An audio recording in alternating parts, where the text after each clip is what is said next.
What's up, everybody? Welcome back to another edition of Cookin and Kickin with Mike. Today, we're cooking the godfather of them all, brisket. And even at 6 a.m., it's time to get the party started. My goodness. Good morning.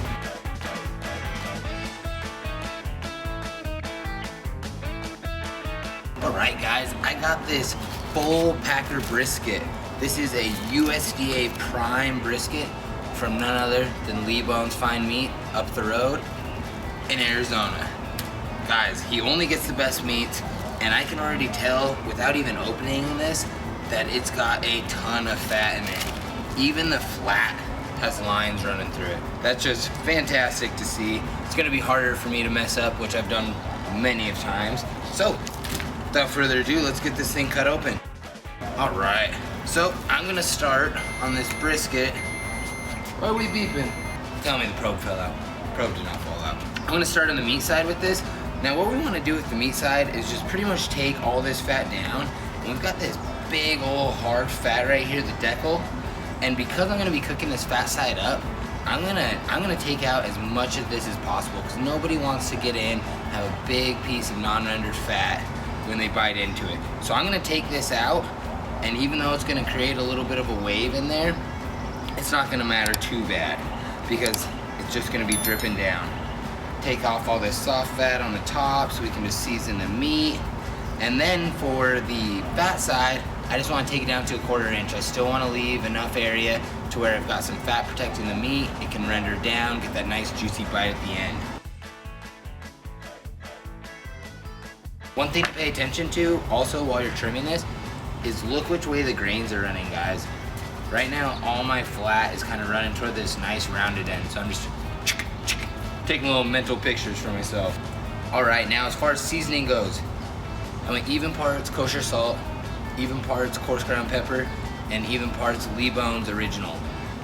Now, for the Lee Bone's Original, some people, I watch YouTube videos, they'll put a different type of seasoning salt in there. My favorite seasoning salt is the Lee Bone's Original. It's original, so that's why I went with it. Now you can throw a binder down, you can throw mustard, you can throw olive oil. This just came out of the backpack, you guys saw it. It's still pretty damp. I don't need a binder. So, because I'm gonna be cooking this fat side up on my Traeger Ironwood 885, I'm gonna cook it on the second shelf with a water pan underneath. So I'm gonna go fat side up. So that's why I wasn't too worried about this divot right here. So this is the first side that I'm gonna season. And guys, this is a big chunk of meat. It can handle a lot of seasoning. I want a nice blackish bark on the end, and it can handle a lot of salt. Don't forget the edges. That thing's on. We've got our Traeger run at 225 with super smoke.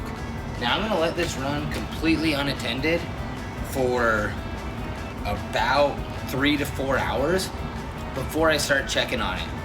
It's not gonna do anything. I have it on super smoke, so it's absorbing all of that good smoke. I'm also running oak pellets, because hey, all the best barbecuers, from my knowledge, are from Texas. They used oak down there, so heck, why not? I'm gonna get this thing up on the top shelf.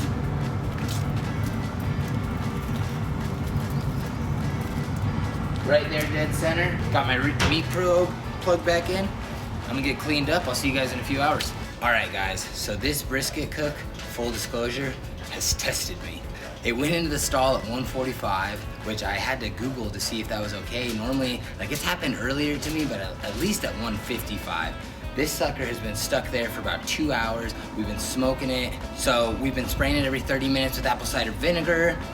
I've left it unwrapped. I've just been trying to make sure it doesn't dry out, but I've never had something go through the stall that early. It finally just went above 165, so we're gonna take this thing off and we're gonna get it foil boated up. The reason I'm gonna foil boat it up is I want that fat to keep rendering out. It's still not exactly where I want it to be, but I want the foil here to help speed up that process and also trap in all the good juices from all the, all the beef au jus, whatever you wanna call it. I want that to be trapped. All right, so we're still fat side up. I mean, it's jiggling already, and it felt pretty tender when I probed it. All right, guys, it's as simple as that. Got that thing foil boated back up. It's gonna go right back on. And that is all she wrote for now. All right, guys, so after about a 12-hour cook, let me tell you, it was kind of a nightmare. When it got stuck at 1:45 for a little bit, I was stressing out. I got people coming over for dinner. I did a bad job with my time frame. But hey, that's the fun of barbecue. You're always living, you're always learning, you're always finding out what to do for the next cook. So our probe is at about 201 right now, but I just checked it with my Thermapen and it was just sliding in like butter. So I'm gonna get this out and I'm gonna show you guys how it's going. Zero resistance, guys. That's how it should look. So, since this is done, it's pretty nice outside. It's about 80 here in Phoenix. I'm just gonna let this rest outside until it comes down to about 180, 185. I'm gonna put it in my cooler, let it rest for, honestly, probably only an hour. I wish I had more time, but like I said, I got people coming over, so I'm gonna let this thing rest for about an hour. And then, because as you can tell, the sun's going down, I jacked up my daylight, so you guys are gonna get to see my house. We're gonna go inside, slice this thing open, get ready to eat. All right, guys, so I was gonna wrap this up outside, but out of nowhere, Phoenix decided to get a little windstorm. So we're inside, welcome. What I'm gonna do right now, we've just let this rest, it's about 185. I'm gonna transfer this into some butcher paper, and then I also picked up this from Lee Bones. It is bone marrow Wagyu. So what he did was he smoked the bones, scraped it out, drained everything, and that's what we got left with.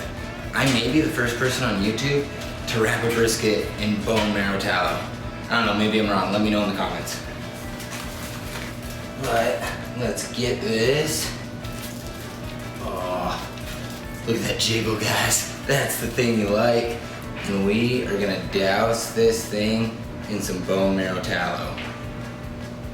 Gonna add some extra fat, add some moisture. All right. That looks good to me. I'm gonna let this chill in my Yeti. It'll be there for about an hour, and then we're gonna come inside, slice open, see how we did. Okay, guys, so finally, 14 hours later, this baby is ready to eat. So let's get it unwrapped. Okay, let's see here. We got the point over here, we got the flat over here. I'm gonna cut it right down the center. Give you guys a little view of how we did.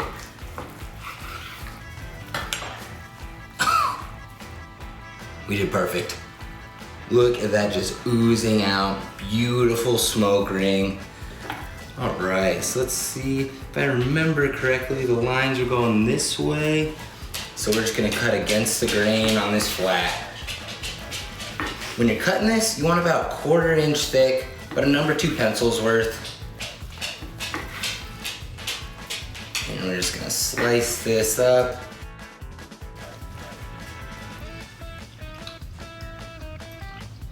Oh, that's delicious. By far the best brisket I've ever cooked. But I gotta eat with my friends, my lady.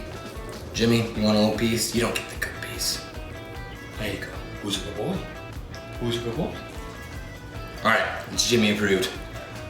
Guys, thank you for tuning in. Let me know in the comments what you want me to do next. I hope you guys enjoyed it.